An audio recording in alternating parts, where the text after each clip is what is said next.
Hi, this is Liz, friendly neighborhood reference librarian and cinephile, and these are my movie picks.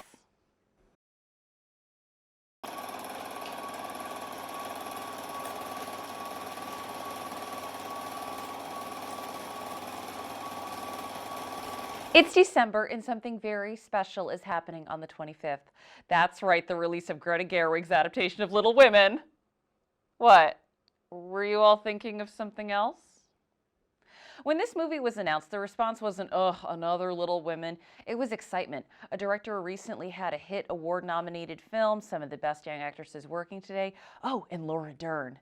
I wasn't, ugh, whatever. I was, oh my God, when is this coming out?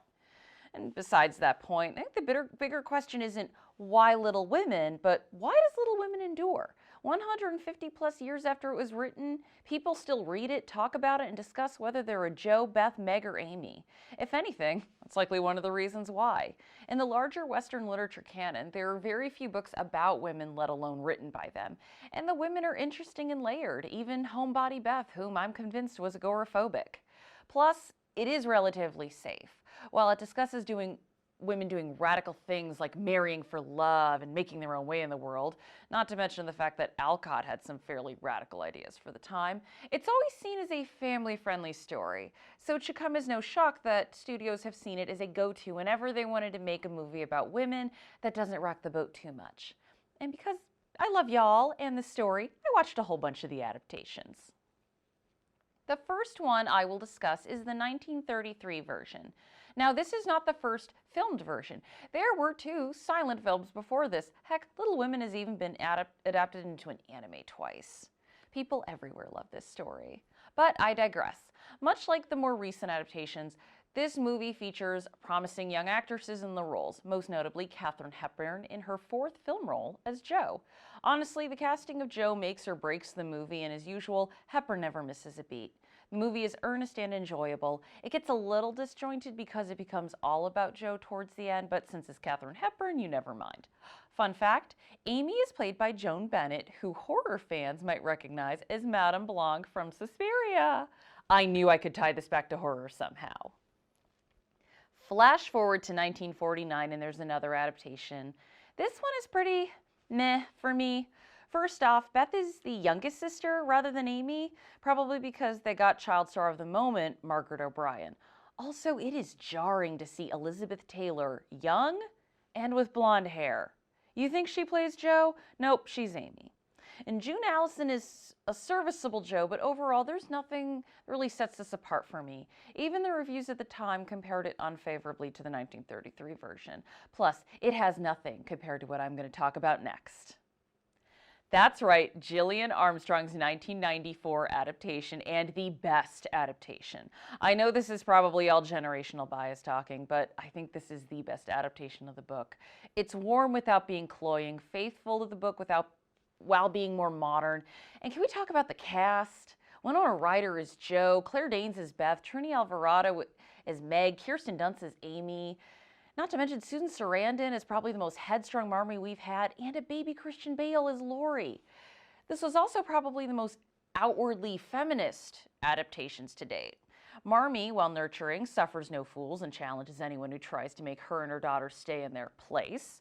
Meg, while someone who wants a traditional life, is shown to be in a marriage of equal respect with her husband. Jo and Amy have multiple moments demanding that they be seen as equals in the eyes of men. And this should come as no surprise, as Gillian Armstrong is a director who takes no guff. She got her start directing another film about a headstrong woman, My Brilliant Career. And really, in addition to the cast, Armstrong is why the movie works. She doesn't just see this as a woman's picture. She saw this as adapting a piece of classic literature, something that needed to be treated the same way as, say, The Great Gatsby or The Age of Innocence. She and the actresses help create a warmth of a real family to the point where you are crying your eyes out when Beth dies, right along with Jo, relieved when Meg gives birth safely, and fearing for Amy when she falls through that ice.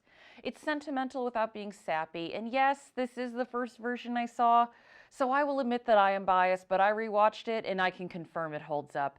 If you haven't seen it yet, give it a try. The only version that I think really holds a candle to it is the 2017 PBS BBC version, written by Heidi Thomas and directed by Vanessa Caswell. Like all other versions, this has a loaded cast. for the adults. Emily Watson as Marmee, Angela Lansbury as Aunt March, Michael Gambon as Lawrence. However, 2017, the Little Women came across as up-and-comers. Maya Hawke as Jo and Katherine Newton as Amy in particular. If anything, the people watching it now will have retroactive recognition as the actresses have gone on to larger roles. That said, the cast is great.